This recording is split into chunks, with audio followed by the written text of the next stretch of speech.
आप पहुंच सकते हो सवाल। तो मैंने पूछ हाँ क्या चालू होगा जय जोहार।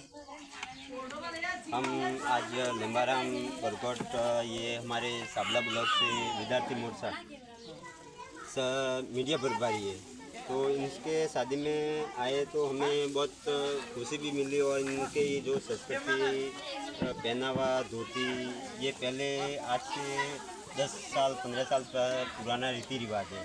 तो आजकल डीजे पे हमारे युवा पीढ़ी है, अभी एग्ज़ाम भी चल रहा है, बच्चे डीजे पे नवयुवक पीढ़ी डीजे की ज़्यादा शिकार हो रही है। तो लिम्बाराम ने यूँ सोचा क्यों नहीं, हमारे आज छोटे छोटे बच्चे का एग्ज़ाम चल रहा है, तो लिम्बाराम ने हमने आपस में मिलकर एक डिसाइड किया कि क्यों नहीं हम एक विचारधारा और एक समाज के लिए कुछ अच्छा मैसेज दे समाज को, और आने वाले भविष्य में अच्छा सुधार हो सके इन नवयुवक पीढ़ी के लिए। तो हम लिम्बाराम से ही पूछेंगे, लिम्बाराम जी आपने किस तरह से, आज लोग तो डीजे पे नाच रहे, डीजे का आनंद ले रहे, आपने तो पुरानी रीति रिवाज पे मतलब परंपरा को वापस जीवित रखने का फैसला लिया, तो उसके माध्यम से हमें जानकारी बताएं। जय जोहार।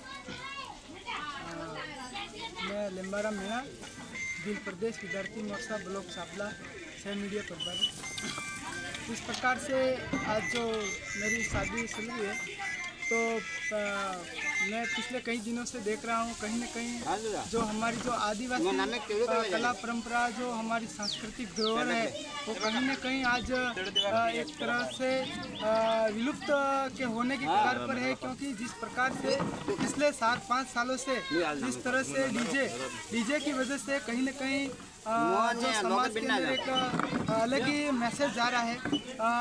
जो डीजे के ऊपर जो गाने बज रहे हैं वो कहीं ना कहीं एक पूरी तरीके से अश्लील गाने हैं, जिसकी वजह से हमारी जो युवा पीढ़ी है वो कहीं ना कहीं सपेट में आ रही है।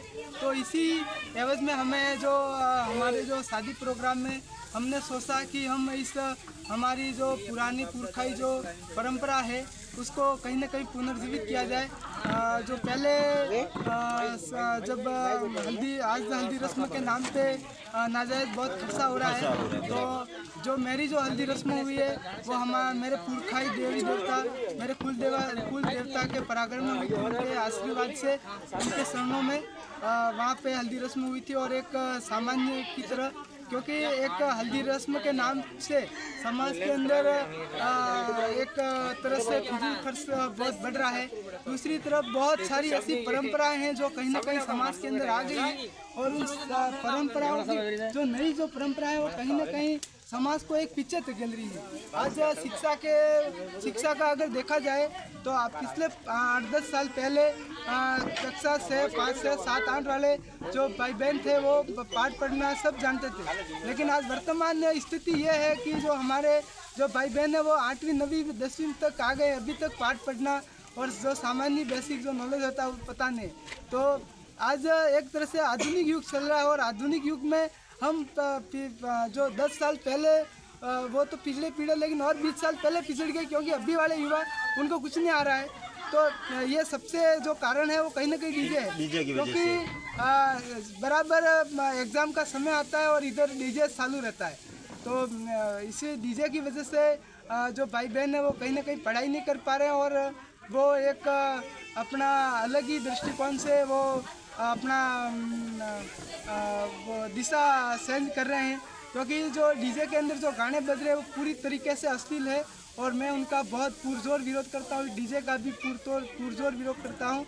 और आज मैं पूरी आदिवासी कल्चर, संस्कृति और पुरखाई रीति रिवाज के हिसाब से मेरी जो शादी प्रोग्राम विवाह चल रहा है, तो मैं आपसे ये लिम्बाराम ये पूछूंगा, ये इसको क्या बोलते हैं जो आपने पहन रखा है? आमला आमला वीडियो बंद करने वाला। ये जो मेरे पैर में जो देख रहे हो, ये जो नंगड़ है वो आज से 1990 के आसपास, 1990 या 50-60 साल पहले पुराना है ये नंगड़। और ये नंगड़ जो वर होता है वो पहनता था। तो बहुत अच्छी बात है, संदेश दिया तो